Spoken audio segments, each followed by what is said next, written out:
Assalamualaikum warahmatullahi wabarakatuh. Alhamdulillahirobbil alamin. Kumargi dinten ayeuna urang tiasa patepang deui dina pelajaran budaya Sunda ngeunaan pupuh Mas Kumambang. Sampurasun rerencangan sadayana kumaha daramang? Alhamdulillah pami rerencangan sadaya daramang mah mudah-mudahan rerencangan sarumanget oge diajarna kumargi dinten ayeuna urang bakalan ngamumule budaya tradisional Jawa Barat nyaeta pelajaran budaya Sunda ngeunaan pupuh Mas Kumambang. Teu aya lepatna rerencangan pami urang sadayana terang heula arti pupuh. Naon ari arti pupuh teh? Pupuh nyaeta puisi tradisional nu mangrupakeun gabungan seni sastra jeung lagu Sunda. Pupuh ngabogaan rima, rima disebut oge irama, sarta jumlah suku katana atau engang anu ngabentuk pola dinu satiap barisna. Aya istilah-istilah dinu pupuh. Anu kahiji nyaeta padalisan. Padalisan nyaeta jajar. Atau padalisan adalah banyaknya baris atau larik yang ada dalam satu bait.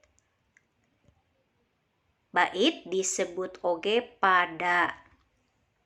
Aya oge istilah guru wilangan adalah jumlah banyaknya suku kata atau engang yang terdapat pada setiap akhir baris.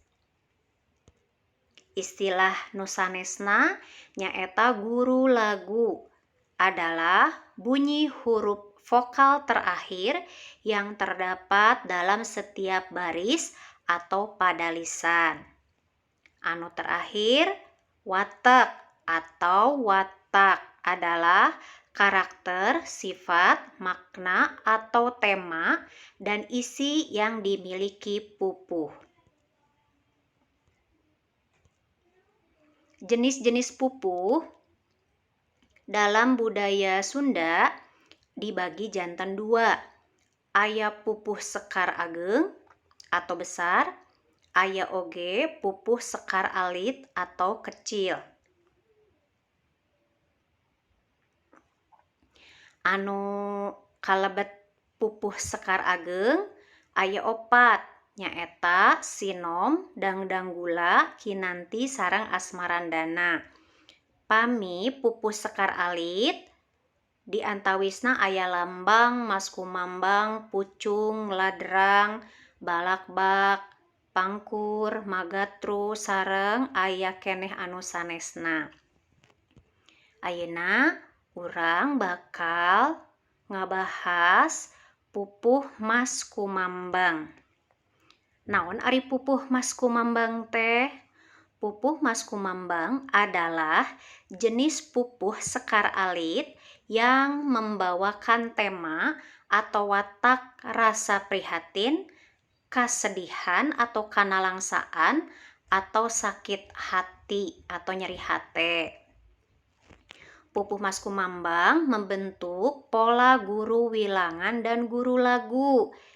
Nyaeta 12I, 6A, 8I, 8A. Ieu contoh pupuh Mas Kumambang anu judulna Itu Kusir. Mangga ku rerencangan sadayana ditembangkeun.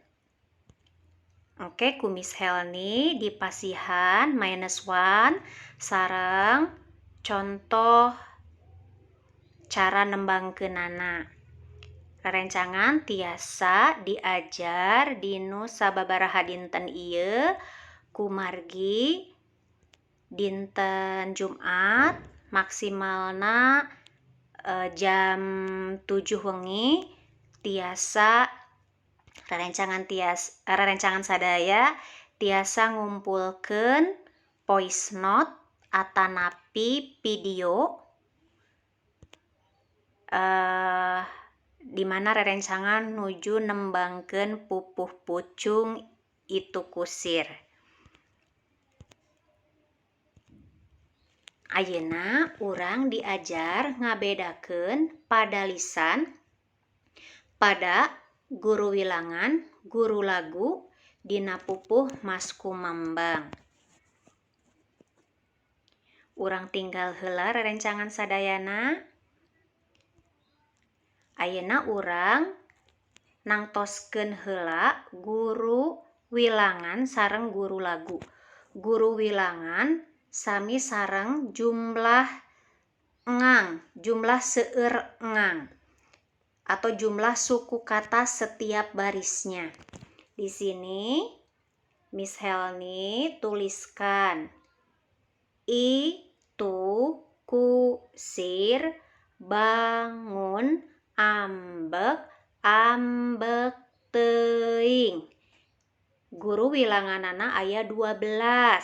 Guru laguna vokal nu dipanungtung ieu aya i. Janten guru wilangan sareng guru laguna nyaeta 12 i. Pada lisan kadua turun tina delman. Ieu aya genep guru wilangan. Guru laguna nyaeta vokal dipanungtungna a, janten genep a. Pada lisan anu katilu kuda dipecutan tarik. Guru wilanganana aya 8, vokal nu terakhirna i, janten 8 i.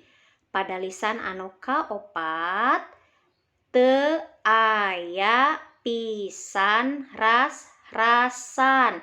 Aya 8 guru wilangan, guru laguna vokal anu di akhirna a, janten 8 a.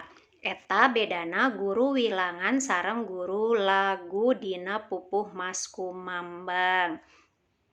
Nah, ieu rerencangan sadayana kalau dalam bahasa Indonesia disebut bait. Bait dalam bahasa Sunda disebut pada. Bait sami sareng pada. Nah, pami ieu itu kusir bangun ambek-ambek teuing eta baris kahiji atau pada lisan kahiji, turun tina delman pada lisan kadua, kuda dipecutan tarik pada lisan katilu, teu aya pisan ras-rasan pada lisan kaopat. Janten eta bentenna pada lisan pada guru wilangan sareng guru lagu nu aya dina pupuh Mas Kumambang. Kumaha rerencangan sadayana ngartos? Insyaallah nya sadayana ngartos. Janten dina pupuh Mas Kumambang teh aya aturan. Pami rerencangan sadayana dipiwara ngadamel pupuh Mas Kumambang aya aturan anu kedah dipenuhi. Nyaeta pada lisan kahiji kedah aya 12 guru wilangan, guru laguna i. Pada lisan kadua guru wilanganana genep, guru laguna a. Pada lisan katilu guru wilanganana 8, guru laguna i. Pada lisan kaopat guru wilanganana 8, guru laguna aya a. Kitu rerencangan. Janten ieu aturan kanggo ngadamel pupuh Mas Kumambang. Insyaallah pami rerencangan sadayana tos terang kana aturan ngadamel pupuh Mas Kumambang. Insyaallah rerencangan sadayana tiasa ngadamel pupuh Mas Kumambang nyalira. Kitu rerencangan. Hatur nuhun pisan perhatosan rerencangan sadaya. Alhamdulillah rengse oge pelajaran budaya Sunda nu ngabahas pupuh Mas Kumambang. Pami aya rerencangan nu teu acan jelas atau teu acan ngartos tiasa rerencangan sadayana ngahubungi Miss Helni langsung lewat chat WA. Gitu rerencangan. Wassalamualaikum warahmatullahi wabarakatuh.